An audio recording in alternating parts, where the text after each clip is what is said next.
Today we are looking for the differential equation, and in this differential equation there are two cases, that is a homogeneous and non-homogeneous case.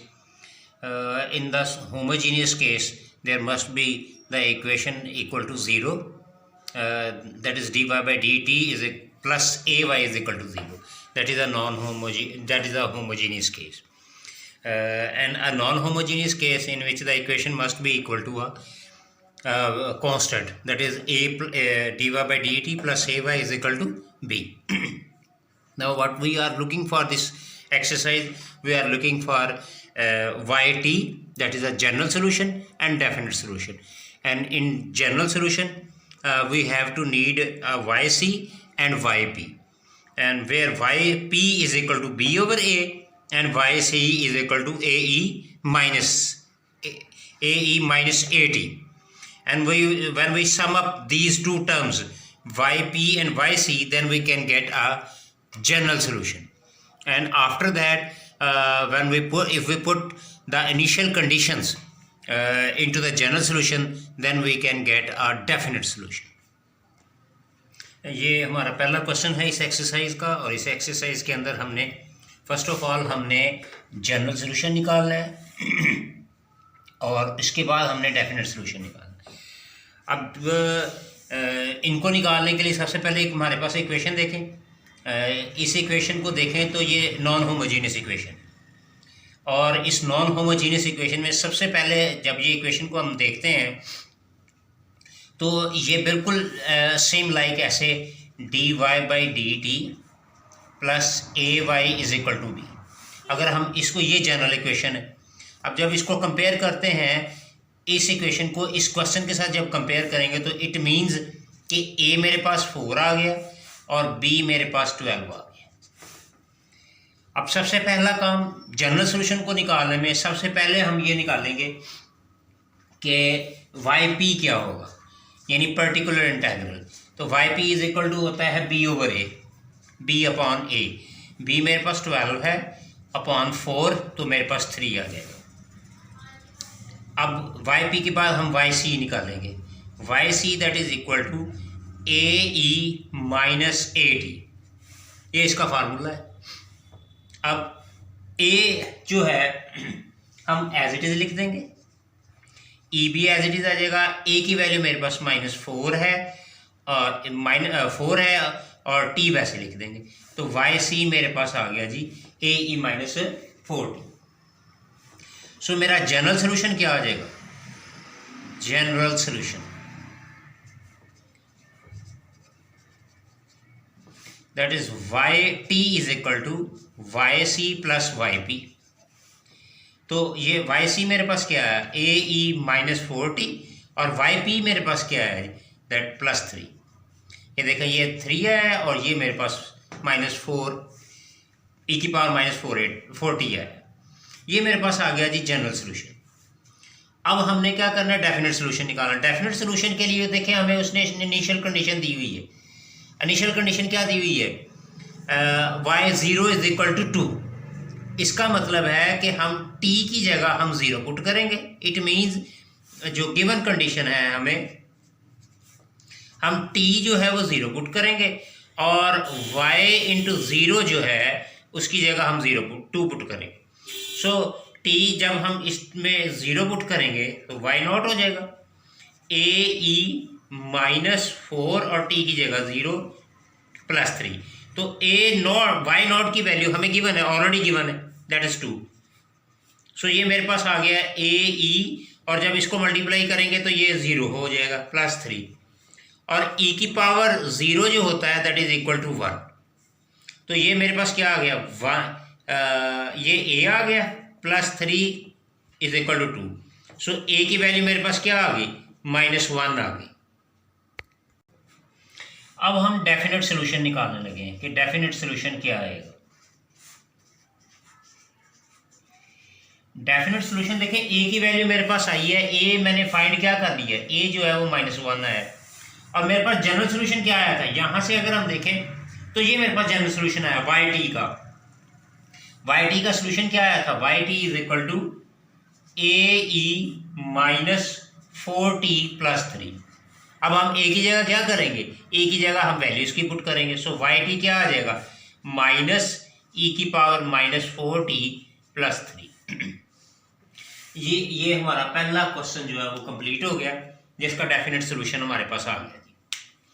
अब हम इसका B part करने जा रहे हैं, और B part के अंदर उसने दिया हुआ है, बी पार्ट है जी क्वेश्चन नंबर 1 का, dy/dt -2y, और ये 0 के इक्वल है, और उसकी इनिशियल कंडीशन जो है वो उसने y0 जो है वो उसने 9 के इक्वल दी। अब यहाँ से क्लियरली हमें नज़र आ रहा है कि ये जो क्वेश्चन है ये होमोजीनियस इक्वेशन का है, क्योंकि इक्वल टू 0 दिया हुआ है। और जब हम होमोजीनियस इक्वेशन की बात करते हैं तो इसको हम कंपेयर करेंगे dy/dt + ay = 0। इसका मतलब जब हम इन दोनों इक्वेशंस को कंपेयर करेंगे, इन दोनों इक्वेशंस को जब हम कंपेयर करेंगे, सो a की वैल्यू मेरे पास क्या आ जाएगी, -2 आ गई, और b की वैल्यू मेरे पास क्या आ गई, वो 0 है, b यहाँ पे 0। तो मेरे पास क्या आएगा, सबसे पहले yp क्या आएगा, yp है जी हमारे पास b/a, b क्या है 0, a मेरे पास क्या है -2, तो मेरे पास 0 आ गया। फिर हम yc निकालेंगे, yc क्या है ae-at। अब a वैसे ही आ गया, e भी वैसे ही आ गया, -a की जगह a की वैल्यू -2 है इंटू t, तो ये -2 और ये, तो ये माइनस और माइनस प्लस हो जाएगा, तो ae2t आ जाएगा जी, ये yc आ। सो मेरे पास जनरल सोल्यूशन फिर क्या आ गया, जनरल सोल्यूशन yt क्या आ जाएगा, that is yc + yp। yc क्या आया ae2t, और yp कितना आया था हमारे पास, वो 0 था, तो मेरे पास yt का आंसर जो है वो क्या आ गया, ae2t आ गया। अब हमारे पास इनिशियल कंडीशन उसने दी हुई है, ये हमारे पास आ गया जी जनरल सोल्यूशन, जनरल सोल्यूशन।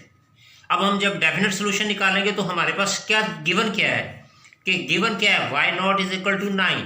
इसका मतलब क्या है, t जो है वो क्या आएगा 0, हम t की जगह यहाँ पे 0 पुट कर देते हैं, तो ये मेरे पास y0 हो गया, ae और 2 × 0। सो ये मेरे पास क्या आ गया, ये मेरे पास आ गया y0 की वैल्यू मेरे पास क्या, ये मेरे पास आ गया जी 2 × 0 0 आ गया, और e⁻0 जो होता है वो 1 के बराबर होता है, a आ गया। अब y0 की वैल्यू हमें क्या गिवन है, 9 है। सो इसका मतलब मेरे पास a का आंसर कितना आ गया, a का आंसर मेरे पास आ गया 9 आ गया। अब यहाँ पे a मेरे पास 9 आया, तो इसका मतलब है कि a की वैल्यू जो है वो हम जनरल सोल्यूशन, ये मेरे पास जनरल सोल्यूशन है। सो जनरल सोल्यूशन क्या था मेरे पास, yt = ae2t। अब हम इसके अंदर a की वैल्यू पुट कर देते हैं, yt और a की वैल्यू क्या है मेरे पास 9, सो 9e2t। तो ये मेरे पास था जी डेफिनेट सोल्यूशन, डेफिनेट सोल्यूशन। ये मेरे पास बी पार्ट कंप्लीट हो गया। नेक्स्ट मेरे पास आ गया जी सी पार्ट। सी पार्ट को देखें तो सी पार्ट मेरे पास है जी dy/dt + 10y = 15, और हमें जो इनिशियल कंडीशन दी हुई है वो 0 के इक्वल। अब देखें दोबारा, ये नॉन होमोजीनियस इक्वेशन आई है, क्योंकि 0 के इक्वल नहीं है, b ≠ = 0, तो ये मेरे पास क्या आ गया, ये नॉन होमोजीनियस इक्वेशन आ गया। सो नॉन होमोजीनियस इक्वेशन क्या थी, dy/dt + ay = b। अब इन दोनों को कंपेयर करें तो a मेरे पास क्या आ गया 10, b मेरे पास क्या आ गया 15। अब सबसे पहले हम क्या निकालेंगे, yp निकालेंगे, b/a। b मेरे पास कितना आया 15/10, तो ये मेरे पास क्या आ गया 3/2। नेक्स्ट yc निकालेंगे, yc क्या है ae-at। अब a वैसे ही कहा गया, e - a की वैल्यू क्या है मेरे पास 10 t, तो तो ये मेरे पास आ गया वाई सी आ गया। तो मेरे पास जनरल सोल्यूशन क्या आ जाएगा, वाई टी क्या आ जाएगा, Y C plus Y P. तो ये आ गया ए ई माइनस 10t और वाई पी क्या आ गया 3/2। तो ये मेरे पास आ गया जी जनरल सोल्यूशन। ये मेरे पास जनरल सोल्यूशन आ गया। अब मेरे पास इनिशियल कंडीशन क्या गिवन है, Y naught is equal to 0। It means T हम यहाँ पे 0 पुट कर रहे हैं, टी की जगह 0 पुट करें जी, तो मेरे पास क्या आएगा ए ई। तो ये सारा क्या हो जाएगा, ये 0 हो जाएगा क्योंकि टी की जगह हम 0 पुट करेंगे तो ये सारे 0 हो जाएगा, प्लस 3/2। तो ए ये सारा ये 1 हो गया, ये प्लस 3/2 हो गया, और वाई नॉट की वैल्यू क्या है मेरे पास 0। सो ए का आंसर क्या आ गया मेरे पास -3/2। ए का आंसर मेरे पास आ गया जी -3/2। अब हम इसको किस में पुट करेंगे, हम जनरल सोल्यूशन में पुट करेंगे, यानी ये मेरे पास जनरल सोल्यूशन है। So y T is equal to A की जगह हम लिख देंगे -3/2 ई माइनस 10t प्लस 3/2। तो ये मेरे पास क्या आ गया, ये मेरे पास डेफिनेट सोल्यूशन आ गया। ये मेरे पास हाँ जी, ये हमारे पास जी क्वेश्चन नंबर 1 का डी पार्ट आ गया। अब सबसे पहले ये यहाँ पे देखें dy/dt के साथ हमारे पास एक कांस्टेंट आ रहा है। इस कांस्टेंट को हमने इसका कोएफिशिएंट जो है डेरिवेटिव का वो 1 बनाना, तो इसके लिए हम क्या करेंगे, इसको पहले डिवाइड कर देंगे। सो मेरे पास आ गया dy/dt। हम जब डिवाइड करेंगे तो ये 2y हो जाएगा और ये 3 हो जाएगा, ये मेरे पास आ जाएगा। अब इसको अगेन ये नॉन होमोजीनियस इक्वेशन आ रही है, तो नॉन होमोजीनियस इक्वेशन को जब हम कंपेयर करेंगे तो a मेरे पास क्या आ जाएगा 2 और b क्या आ जाएगा 3। तो सबसे पहले हम क्या फाइंड करेंगे, yp is equal to b/a, b/a, b कितना है 3/2। नेक्स्ट हम क्या करेंगे, yc निकालेंगे। yc का formula ae minus at, a वैसे आ गया, e भी वैसे ही आ गया, a की वैल्यू मेरे पास -2 और t आ गया। नहीं जी, मेरे पास yc आ गया। अब yt जो yc प्लस yp, yc मेरे पास ae माइनस 2t और yp का आंसर 3/2। सो ये मेरे पास आ गया जी जनरल सोल्यूशन मेरे पास आ गया। अब हमारे पास इनिशियल कंडीशन क्या दी हुई है, वाई नॉट और 1/2 फ्रैक्शन में दी हुई है, तो इसको हम लिख सकते हैं 3/2। तो सबसे पहले हम क्या करेंगे, हम जनरल सोल्यूशन में t की वैल्यू पुट करते हैं, t की जगह हम 0 पुट करते हैं, ae माइनस 2 और t की जगह 0 प्लस 3/2।